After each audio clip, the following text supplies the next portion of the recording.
Welcome to the Secure Start podcast. If I was just told I have to leave my house today, I'm just told I have to get out for no reason and I don't know where I'm going. I could be in my next house for 12 months, but I don't know how secure I would feel. And so my research was trying to unpack what constitutes stability. Relationships are what makes stability. Those people spoke really highly of their time in residential care. They felt that they belonged to someone, that there was someone who cared for them, someone who loved them, someone who would protect them, someone who liked them. And I just don't think the research bears out that residential care is as bad as what everyone makes it out to be. While the outcomes may be somewhat worse, maybe, not are, but maybe somewhat worse for residential care, comparatively, they may not actually be worse at all because they're not on an even playing field at the starting point. Organizations become traumatized in and of themselves. And so for an organization to work effectively, we need to start at the top and make sure that everything going on at the top is stable and healthy. And therapeutic care is astonishingly difficult. We need to have good staff who are trained, who have really good supervision, who have time together to build a connection as a team. Because fundamentally, this all lives and dies with the staff. Welcome to the Secure Start podcast. I'm Colby Pearce, and joining me for this episode is a local, to me, expert in the design and delivery of therapeutic programs in out-of-home care here in Australia. Before I introduce my guest, I'd like to acknowledge the traditional custodians of the lands that we meet on. For me, it's the Kaurna people of the Adelaide Plains. For my guest, it's the Darug people. And I'd like to acknowledge the continuing connection the living Kaurna and Darug people feel to land, waters, culture and community. I'd also like to pay my respects to their elders, past, present and emerging. My guest this episode is Dr. Jenna Bollinger. Jenna has a master's degree in forensic psychology from the University of New South Wales and a doctorate of philosophy from Monash University, where she investigated the experience of and capacity for stability in residential out-of-home care. Jenna has worked in out-of-home care in different capacities since 2012 and is currently the Director of Psychology and Clinical Services for Nightland, which consults on assessment and implementation of therapeutic programs in out-of-home care across Australia. Jenna also conducts a variety of assessments, including therapeutic assessments for out-of-home care, forensic assessments, and parenting capacity assessments in the context of the child protection system. Welcome, Jenna. Thanks for having me. Well, thank you for coming on. And I'm really excited about this, doing this podcast, because I think we both have done, well, you do, and I have done similar things in our work, particularly insofar as developing and implementing therapeutic approaches to care. Jenna, I just wanted to start off by asking you how you got into working in this space. Yeah, look, it was by accident, actually. Often is. I was doing my master's and I was working in hospitality and I hated it. And so I applied for a bunch of jobs and I got a call back from a residential care agency and I did not know what residential care was. Mm-hmm. But I went to an info session and did a bit of an interview, I think, and I got hired as a casual residential care worker, and that's where it started, really. So I worked on the floor for about 18 months, Mm-hmm. and then I finished my master's degree. And at that point, they happened to, the stars aligned, and one of the psychologists went off on maternity leave. So there was a 1-year maternity leave cover as a specialist psychologist. Mm-hmm. And uh, for whatever reason, I got it, which was Mm, amazing. mm, Um, and I think it was actually really fortuitous that it was only for 1 year because it didn't actually end up that way. She resigned and I got a permanent position. But I felt really compelled to do as much as I could because I only had a year. I didn't mm, have time to settle in and find my way and work out what to do. Was sort of boots on the ground, full steam ahead. I only had a year to learn as much as I could. And because I'd worked on the floor, I had some sense of what happened and what didn't work and what did work. mm, Um, and then I pretty much just stayed in varying capacities ever mhm, since. mm. And you said, interestingly, you talked about you tried to learn as much as you could in that first year. I wonder who were the what were the bodies of work, or who were the people that you drew the most knowledge and or inspiration from? Look, Bruce Perry was right up there for me. Hmm. He was quite a remarkable inspiration for me, and is I would still say that his book, The Boy Who Was Raised as a Dog, is the most Mm. compelling and easily read and digested book about trauma that has ever been written. And Mm. I recommend it to anyone, really. Mm. I've got 3 copies of it myself. And I just think it's a brilliant book. And I have read everything that he's written. I've seen him in person. Um, I think that the way he explains things is so readily understood and readily read. You Mm. could read it like a novel. Um, and so his work on brain development and trauma were really influential for Mm. me. And since then, I have sort of expanded my reach, looking at Bessel van der Kolk. I'm a huge fan of Martin Teicher at Harvard. I don't know if Hmm. you've heard of him, but he is extraordinary. Mm. Tell me what's extraordinary about him. Oh, well, if you ever have the opportunity to hear him speak, you'll need to take some Ritalin first because he just speaks so fast that you're basically, you need something to help you keep up. He's Mm. brilliant.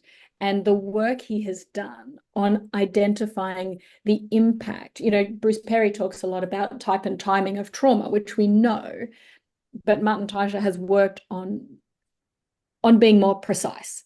Mm. In girls aged 6 to 8 in the corpus callosum, this is some of the effects if you have this type of abuse.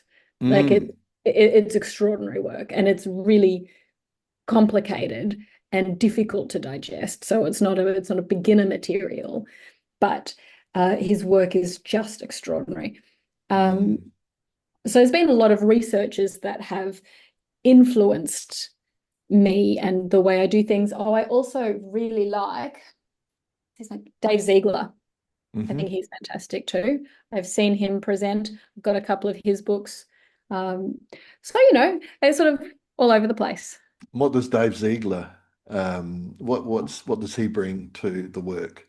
Well, so he runs a facility in America called Jasper Mountain, Hmm. and he has written a number of books and a number of papers as well that are also really accessible. You can read them, you can understand them of the impact of trauma on children. But because he runs sort of a residential facility for even young children, because it's different over in America, I suppose, Mm. and so he's got lots of approaches that are a bit novel. I think there's this amazing facility, and I haven't been. I haven't been. I Hmm. wanted to go, but I think it's in Oregon. So it's not really on the track, if you go on holiday. But Mm. um, and there's horses and chickens, and there's a school on site. It's just it looks Therapeutic like a really community. amazing sort of place Yeah. to do really good work. And his Mm. writings are really accessible. Mm. I'm getting the sense that the neurobiology, what comes really under the heading of the neurobiology of trauma, is really influential in your Yeah. work and your approach to the work. Are there any other kind of uh, theory traditions or theoretical traditions that you think that you find also of benefit to you? Look, I've written a lot about attachment theory. I've read a lot about attachment theory, which is every psych student's trauma memory. You talk to anyone who studied psychology and say attachment, they go, "Oh God, no, Bowlby." But I think when you look at it through the lens of trauma and development, attachment can really help as an important theory and an important way of looking at it. And I've had the opportunity to talk to a lot of people about attachment and attachment theory, and they happily say, "Oh, I get it now. I get it now. I see it's not just the strange situation. It actually Oh, applies yeah. to real life." I've written a little bit about attachment too, and I don't. It's never wasn't ever a trauma memory because it may be different time epochs, but they never taught attachment theory when I was at university. I had to, I got it. Yes, people ask me when I appear on podcasts, and I think how I really first started to become interested in it, it was part of an assignment in my master's where we were all split up to do developmental domains, research them, write a paper on them, and I got social emotional. So that's where there were some precursors to it, but attachment theory became important then. And I agree with you. I think attachment theory also provides a very strong explanatory basis for things for when parental care goes seriously awry. Absolutely. Couldn't Yeah, agree more. yeah. And you I mentioned in when I talked about your bio a little bit earlier, you researched residential care as part of your Doctorate of Philosophy project. Can you tell the people who watch and listen to this podcast all about your research and what you found? Yes. So my PhD was looking at stability in residential care. I was just looking at it in New South Wales, but I don't imagine that findings would be massively different around Australia, but I haven't done that. So I was interested in looking at stability because decisions get made about where to place children in residential care. And, I believe firmly that everyone does the best that they can do with the information that they have. But from my experience, there was very little frameworks guiding how decisions are made. It's rather just a matching template that someone's put together, and you kind of hope for the best. And so I thought, well, what do we do with that? What do we do with that information? And so I wanted to explore stability, this, sort of broad concept. And when I started looking at the literature, I found that not only is there not much research that looks at stability, there's virtually none. There's very little that looks at instability. There is virtually none that looks at stability itself. But I think I found two. I think I found two papers that actually looked at stability, not instability. And they found that there was virtually no effect of stability. Instability is bad, stability, No effect. null. And I thought, well, that doesn't make sense. It doesn't make sense. So what do I do with that? So then I dug a little deeper, and the conclusion I came to when I was looking at this sort of broad brush of stability and instability research is that they were measuring stability in basically a placements over time form. So X number of placements in X amount of time is stable. Y amount of placements in X amount of time is unstable, right? Pick a time frame, 12 months, 18 months.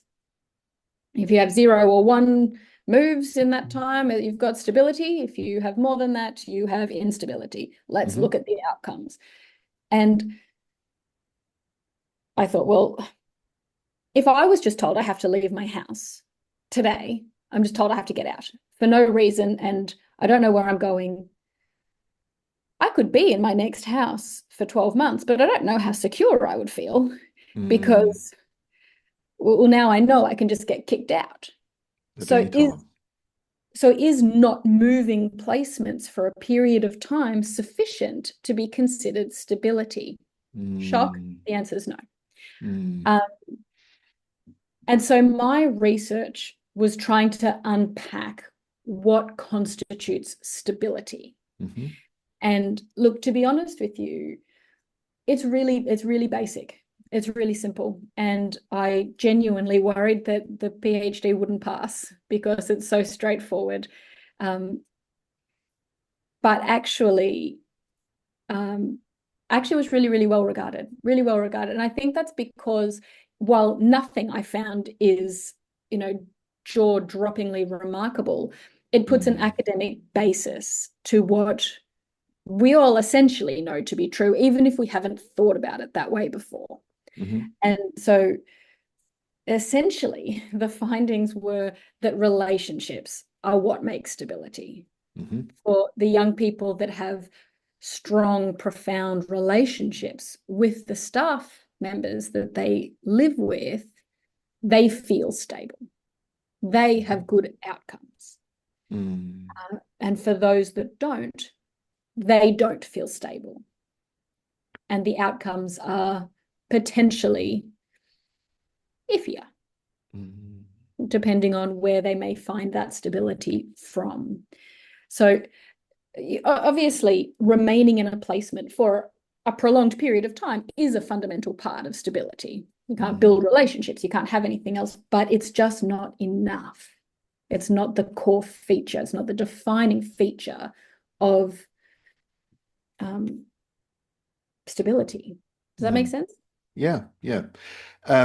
There's two things that I wonder about listening to you speak about. The first of it is why were you interested in stability as a topic of research interest? And the second bit I was going to say was probably more an observation, but of the last little bit, which was talking about relationships and connection. I wondered whether you considered belonging, a sense of belonging in that. Yes, that was actually one of the findings. Yes, quite literally. So, look, my thesis is massively long. You're welcome to read it. But absolutely, belonging was a key thing that was part of it. It's going to take me forever if I rattled through the thesis to try and find it. But that sense of having a home, that sense of belonging to someone. So, one of my favorite quotes in the whole thesis, in all of my research, was I talked to a young man who had had some really solid relationships with some staff he'd worked with for a long time. And he was telling me about the relationship he had with them. And he said that he felt loved. And I said, oh, wow. So it made a difference to you that you felt like they really cared about you. And he said, no, I felt loved. And he corrected me. I had undersold it. I underplayed what he was saying to me for whatever reason. And he said, no, I felt loved. And those staff, at the time, it was a good couple of years ago that I interviewed him, but at that time, he said that those staff knew his children, that he still called them if he needed a hand. And I would imagine that that was still going on now. And, actually, a few of them told me that the staff knew their children after they had left and they were still in touch with them. A number of staff had referred them to me for my research, so they had strong enough relationships that they could do that. And those people spoke really highly of their time in residential care. They felt that they belonged to someone, that there was someone who cared for them, someone who loved them, someone who would protect them, someone who liked them.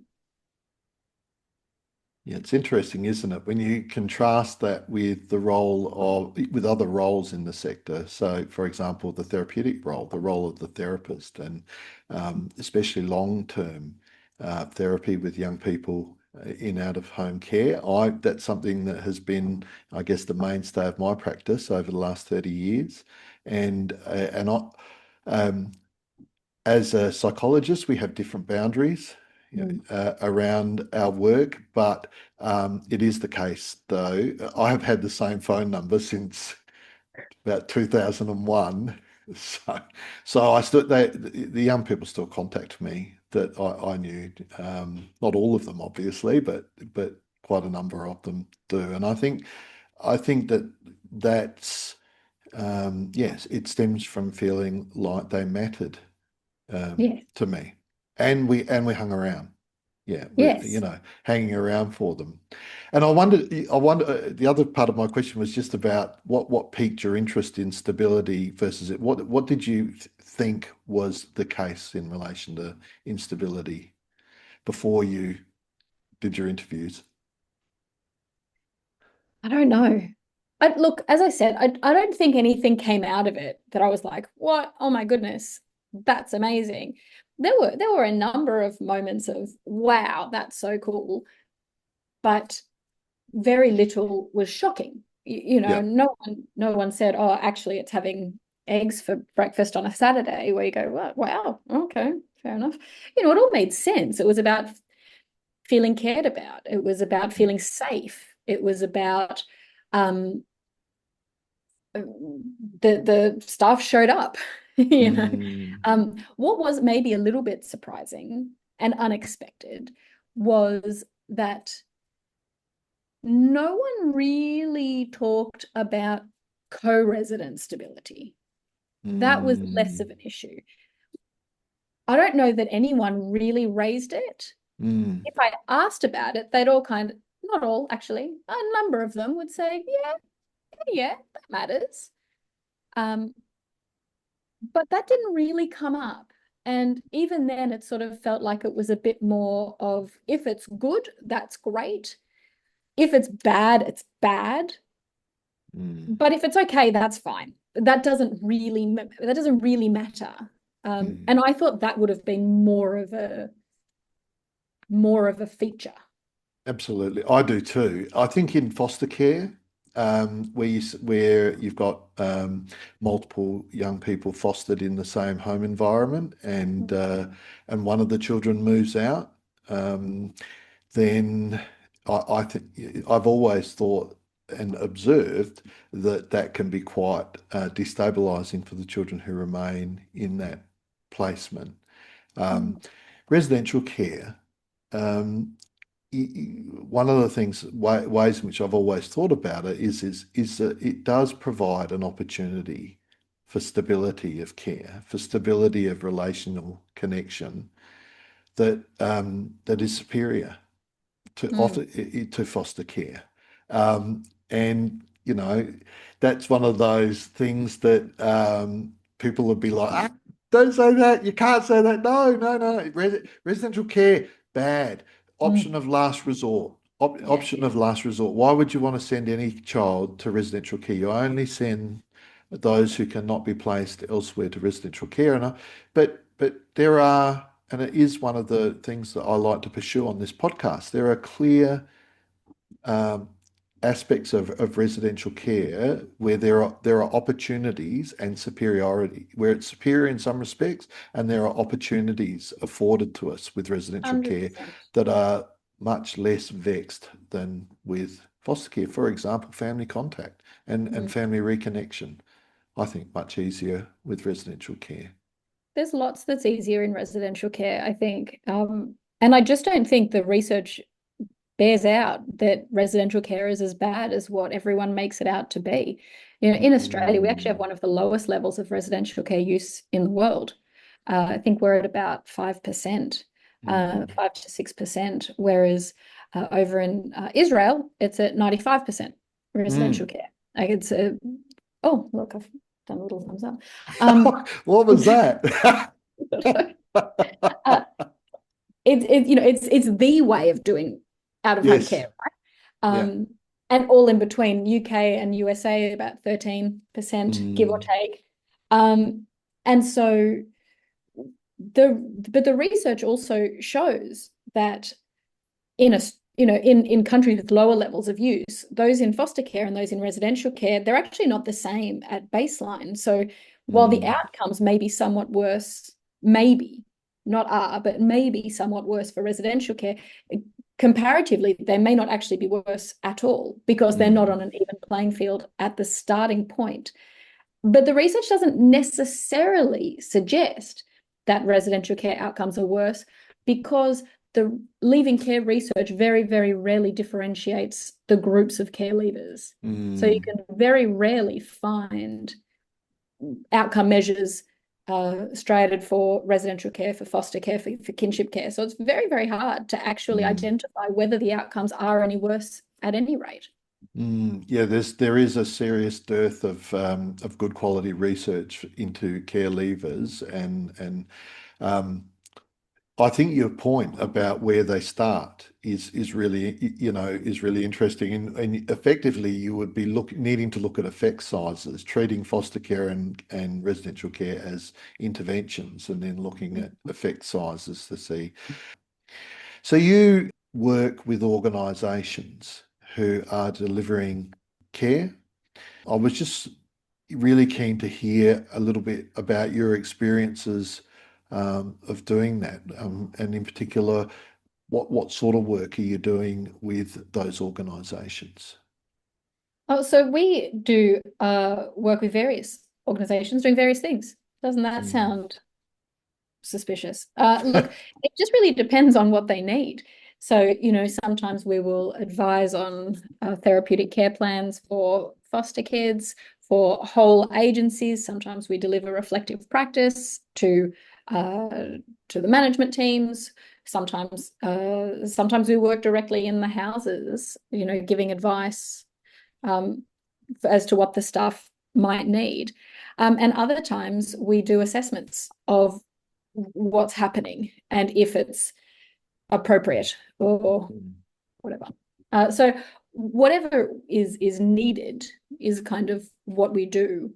Um, my boss delivers training, and so we do whatever is needed with the various organizations who need things from us. Mm. Okay. You mentioned in there something piques my interest was the reflective groups with leadership. Yes. Yeah, tell us a little bit more about Uh, implementing reflective practice with leadership. Reflective practice is a bit like attachment theory, really, and it tends to get a reaction from people until they do it.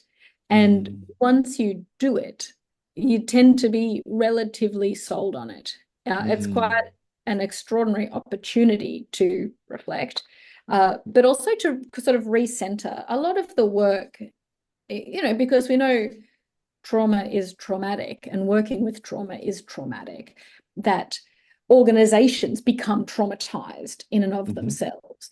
And so for an organization to work effectively, we need to start at the top and make sure that everything going on at the top is stable and healthy and uh, untraumatized. And so starting at the top by doing the reflective practice, we can get everyone back on the same page. They can mm, communicate with each other. They can reflect on what's going well.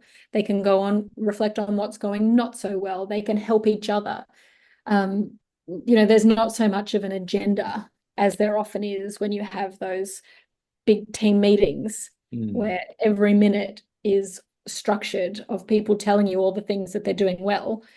Um, and so people have the opportunity to really talk about things. And by the end of it feels a bit magical almost that people feel happier at the end of it. They feel more connected to each other and more positive about the work that they do. It's therapeutic. Yeah, but without all the hard parts. Yeah. Well, I think there's a couple of things I would say is that um, when people are able to be collectively in a leadership team a little bit vulnerable with each other to talk about the Yes. challenges that their own challenges in delivering the work. Um, the response is often an empathic one, and connection deepens and I've spoken to in various other podcasts previously, this issue of reflective supervision has been quite a significant one in terms of um, it being a very common theme of saying, one, it's really good. Two, it really helps with the work. And also three, that there's something in it for retention as Mm. well, which relates a little bit back to what you were saying about stability and your thesis and those relationships that those young people had in residential care. One of the factors that would impact that is the stability of the workforce. 100%. So that's a very interesting um, part of the work. Yeah, and traumatized organisations. I mean, every time I hear it put like that, which is not very often, I think of big organisations like our statutory child protection agencies, Yeah. who are subject to a high level of scrutiny from time to time, Yeah. um, and um, in some senses they're very large and probably unwieldy. Um, And yeah, I often think about and turn my mind to how difficult it is working in those organisations from the top to the bottom, Yeah. and how good it would be to, I think how much benefit there would be to the children to roll out reflective supervision from the top. I hate Yes. saying to the bottom, but let's just say from the top and keep going. Yeah. Everyone, everyone has an opportunity to do it. And I have a little saying, which is, um, there's the saying, the meme saying that you see, I'm ambivalent about, which is, the hurt people, which is Yeah. kind of true, but a lot of hurt people don't hurt people. But what I think is probably more true is that heard people hear people, Mm. heard people hear people. And Yes. so when you, in a reflective group where you feel heard and acknowledged in your experience, you are then better able to consider the experience of others. Yes. I Mm. couldn't agree more. And that was one of the things that did come out of my research was uh, this sort of need for staff to be supported to do their work. Mm. And exactly as you were talking about feeling heard, I think that one of the greatest challenges of the organizations is to communicate. And I Mm. think, when I was talking to, I talk to floor staff and they say, we talk to management, we tell them we're at capacity, we can't take any more, we can't handle this match is going to be bad, this is a bad idea.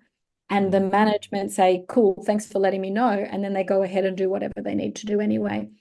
But when you talk to the management team, it's not that that's not an accurate representation, but there's so much more behind it where, the funding bodies set targets. And if you don't meet those targets, you don't get funded. So if you've got one bed available and they've got a child that needs a placement, Mm. fundamentally, it doesn't matter if it's a good match Yeah. necessarily. You could push back, I suppose, but there's a limit to how much pushback you can have and still get funded. And Mm. so I mean, I think some more of that backwards and forwards communication would really ease some of those relationships where the staff are feeling heard. You've told us that you can't handle this, and I hear you. Unfortunately, the funding rules mean that there's nothing I can do about this. But as soon as we can do something about it, we will. What support can we give you to help you manage this, given the limits of what we can do? And I think those conversations don't happen. And so the staff feel unheard and they feel put upon, and their workloads increase because as soon as you put a new person in, it is harder. As soon as you change things, it is harder. And if the match is bad, it is harder again, right? Yeah. And so they're overwhelmed, they're pressured, so they take leave. So then you put in casual stuff or agency stuff, and then it explodes again. And we don't have anyone feeling heard. We don't have anyone feeling supported. When in the first instance, everyone was right. Everyone did the right thing. Everyone did the best that they could. And so some reflective practice with everyone, with, line managers and with floor staff and with whole management teams and with whole floor teams and everything in between, I think we can get somewhere a little bit more productive. Because, I mean, I'm sure everyone can understand all of those limitations. They're all intelligent, competent people that I speak to and I've worked with, and they would understand those limits, and we could work together better. If we understood each other's experience more. Yeah. Yeah. And I think, when you were talking, I was thinking about, the floor staff and management as well. Management feel put upon by the funding bodies, Exactly. the bodies that engage them to do it. And just all round, it is a difficult job. And it's I think of it a little bit like this, is that um, across a long career, talking to lots of children, predominantly children recovering from a tough start to life, I haven't found that there's many who like school, Yeah. but they have to go to school. It's the law. And I think so there are always problems that cannot be solved, but at least they can be heard Yes. about. And that's almost as good, if not just as good, in many instances. We Yes. can't solve or change the situation, but feeling heard and understood and acknowledged about it is very powerful. Absolutely. Yeah. Apart from those challenges of staff and management disconnect, what else do you see as the challenges that exist in terms of delivering good residential care to children and young people? I think probably one of the biggest challenges is that, all organizations these days purport to being therapeutic. Trauma We all informed. do trauma-informed care. We all do therapeutic care. No one says that they don't. But therapeutic care is astonishingly difficult. And it is not something that is necessarily happening all the time. And I think that helping people, helping organizations to understand what it means to be trauma informed and what it means to have those really considered, planned conversations with young people, to for everything to be considered. Every interaction is understood. Every interaction is thought through. That is astonishingly difficult.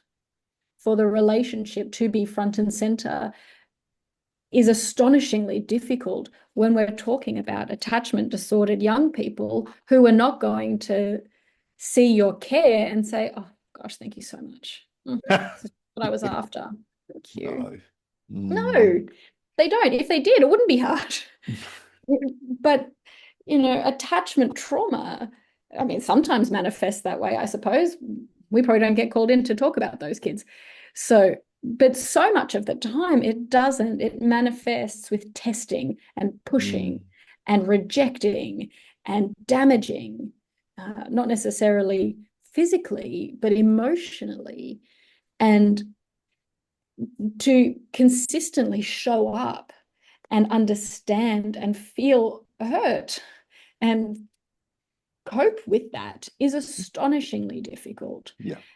And I think that is the challenge for us for now, forever. I can't really see that changing, which is why we need organizations to be less traumatized so that we can support staff better.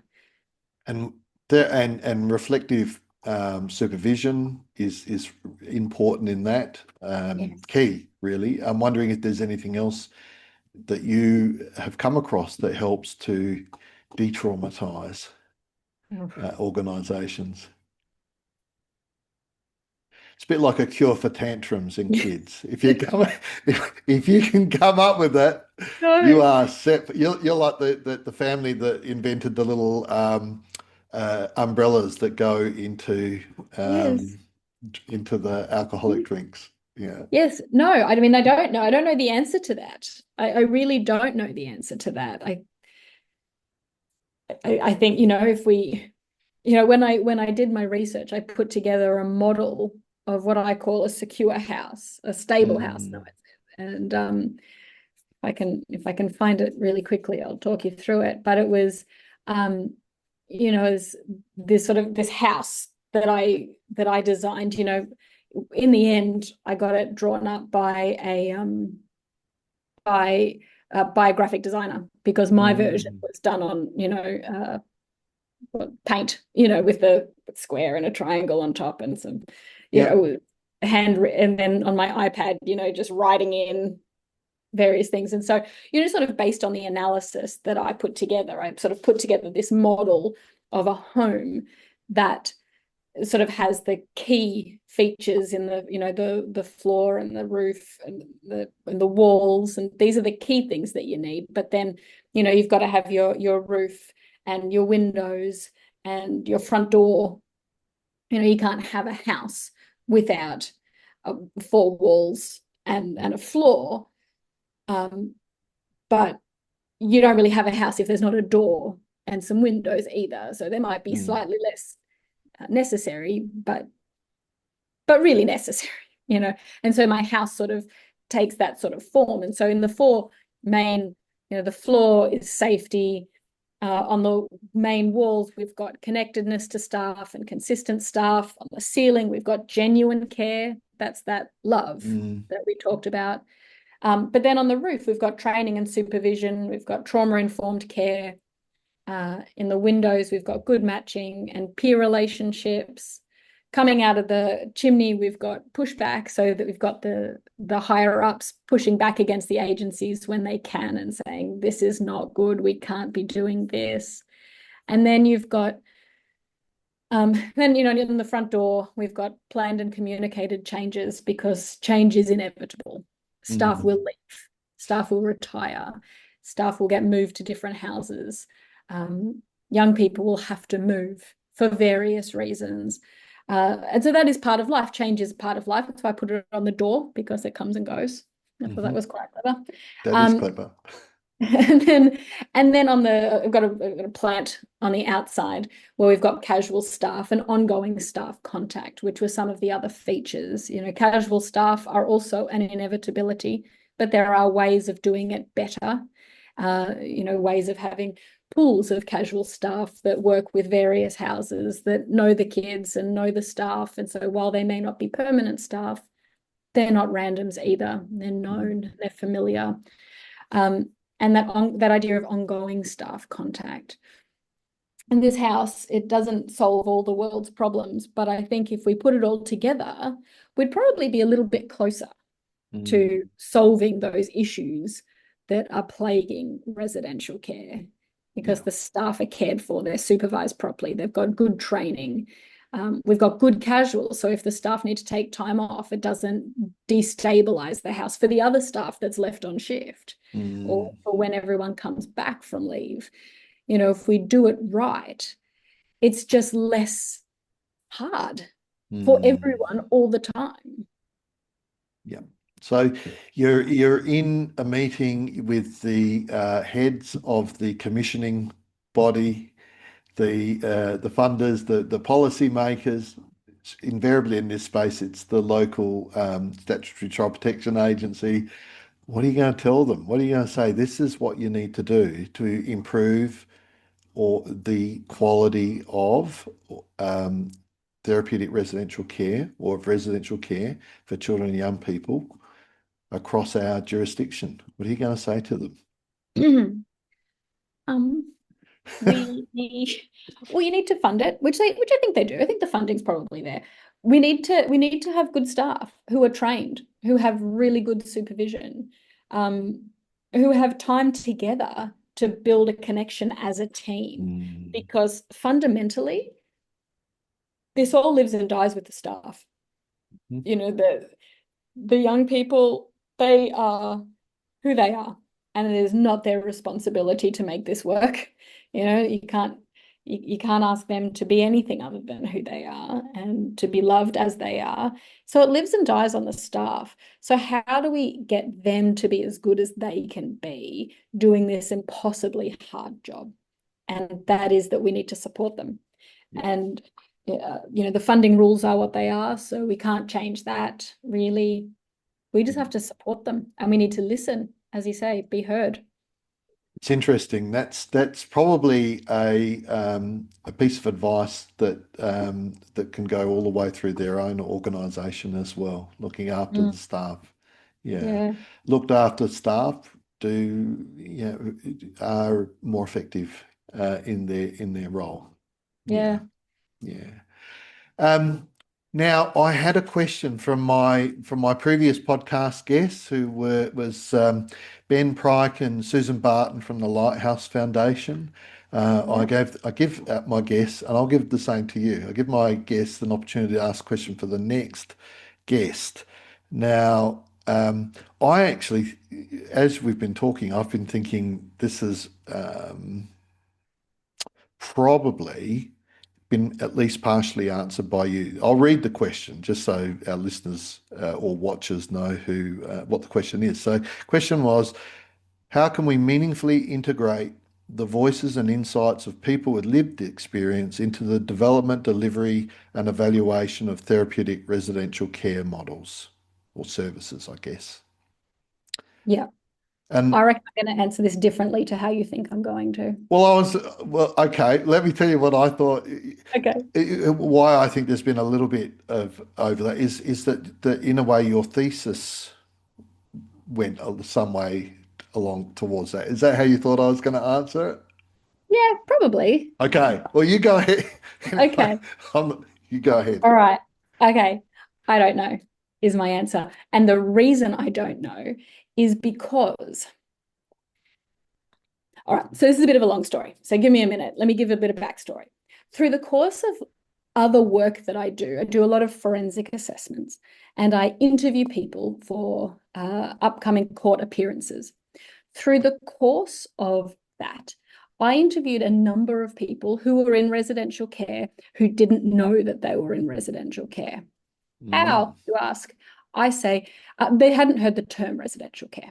mhm, So some careful questioning, they could tell me that they'd been in a group home or a boys' home, or they, could tell me that there were staff and other kids. It wasn't a family, but they'd never heard the term residential care. And so when we think about lived experience voices, they are crucial, mm, but the lived experience voices we usually hear are of remarkable young men and women who have mhm, done really well, who have the words, who have the language to talk about their experience, who have the connections to people who can say, hey, Jill, tell us about your experiences. Someone who wants to go to Create and be a youth ambassador, someone who wants to go into social work and psychology and do research. There's a lot of PhD students with lived experience, and they are remarkable. And those are the voices that we hear. You know whose voices we don't hear? The young people in prison, the mm, ones who are on the street, the ones who don't have any connections to anyone, and the ones that didn't even know they were in residential care, even if they saw my flyer on the side of the road saying, hey, were you in residential care? I want to talk to you. Even if they felt compelled to ring me, they didn't know that that applied to them.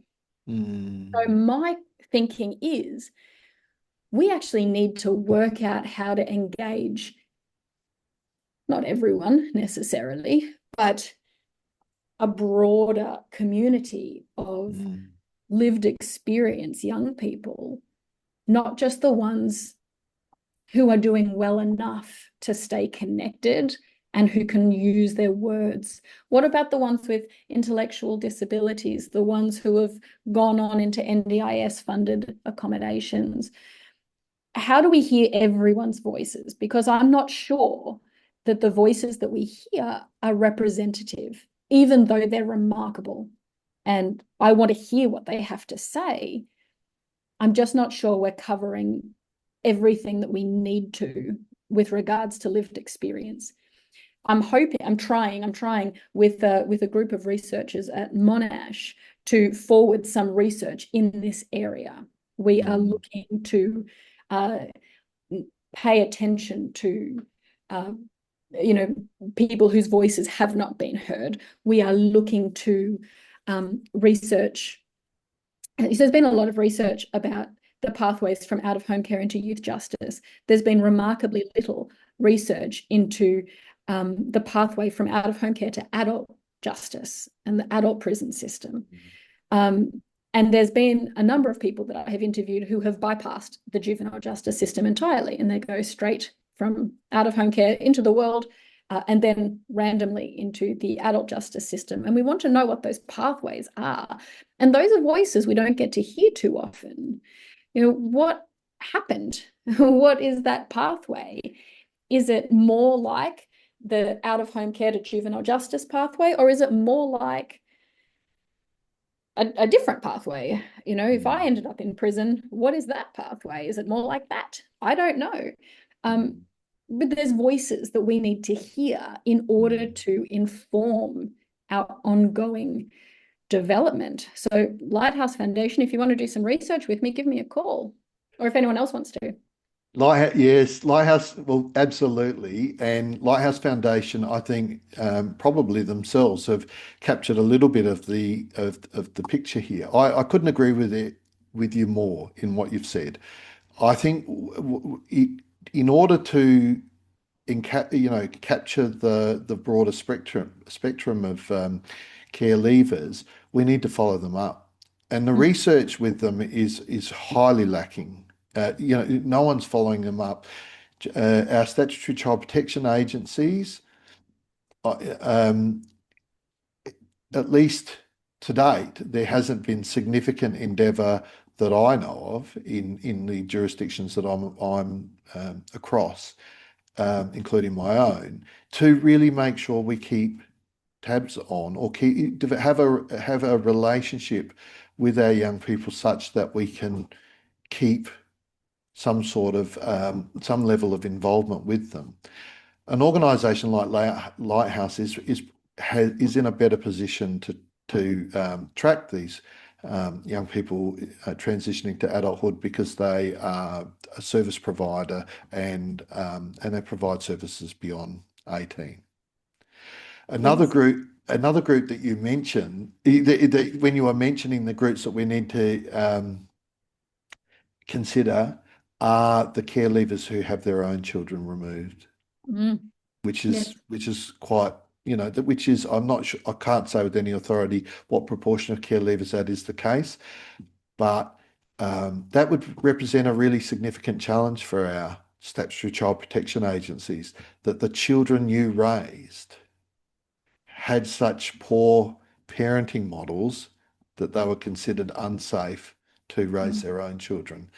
Their parenting models, often their most dominant parenting model, was the state parent as a parent. Yes. Look, there's a couple of brilliant researchers at Monash who have looked at early parenting in care leavers.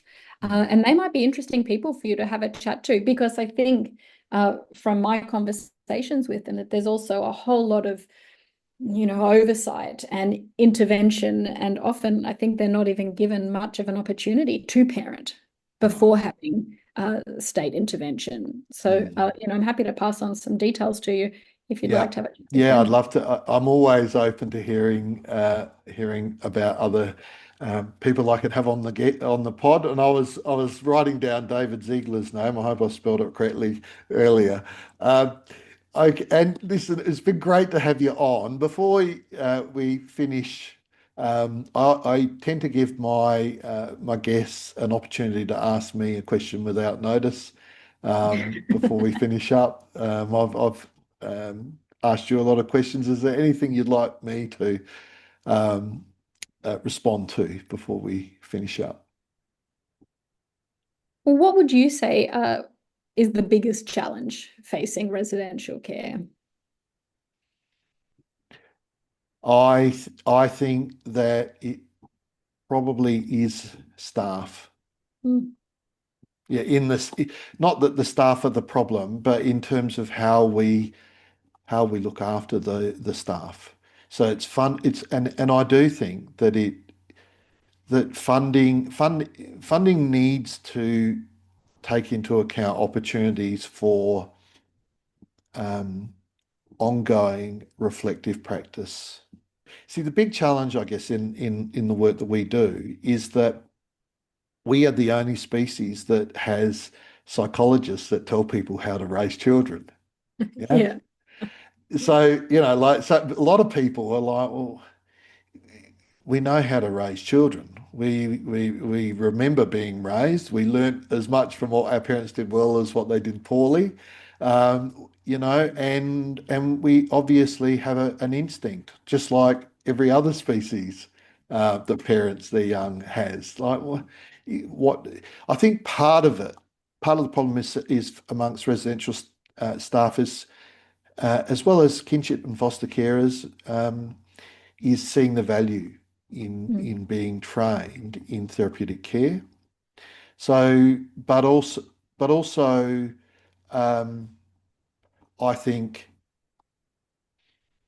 ensuring that they're looked after, that they hang around, they've got that stickability that kinship carers, for example, excel with. mm, Because if they're kin, they do stick more, yeah. um, and that they think about what they're delivering. That they spend more time being mindful and holding the young people in mind that they're working with.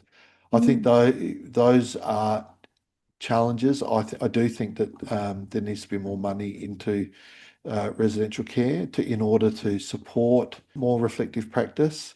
I think reflective practice you need. My view is you need to have at least some guide, a model that guides and becomes a framework for reflection, for supporting reflection and developing understandings. Which probably I could talk for a very long time about, but uh, yeah, I think I agree with you. I think the staff is where we should primarily be putting our focus to. And look, and I would also say, as I've said before, that which I don't intend to criticise stuff. It's not my intention to make staff feel criticised for the job that they're already doing. They're doing what they can, the best they can, in my observation, the best they can with the structures and support and funding that they have. And it's unfair to put all residential childcare together because there's great variability mm, in what organisations like the Light, for example, the difference between what the Lighthouse can provide, what is provided at Hurstbridge Farm, and what's provided in other mm. residential childcare um, concerns. So I think getting consistency of residential care. Right. So, when we talk about research, see, this is what I mean. I could keep going. When we talk about research and we want to look at outcomes for residential care, we have to consider that not all residential care is the same. For sure. And that a problem? We need to perhaps be looking at remedying that. Yeah, just like not all families are the same, and foster care outcomes. Well, how far down that rabbit hole do you want to go in terms It's of, tough research. It's really tough. yeah, It's why no one does it. yeah, yeah. You're undoubtedly onto something there. Yeah. But look, as I said, thank you again Thank you so for much for coming having me. on. and perhaps our paths will cross another time, and maybe I'll have you back again for another conversation if I haven't scared you off. Thank you.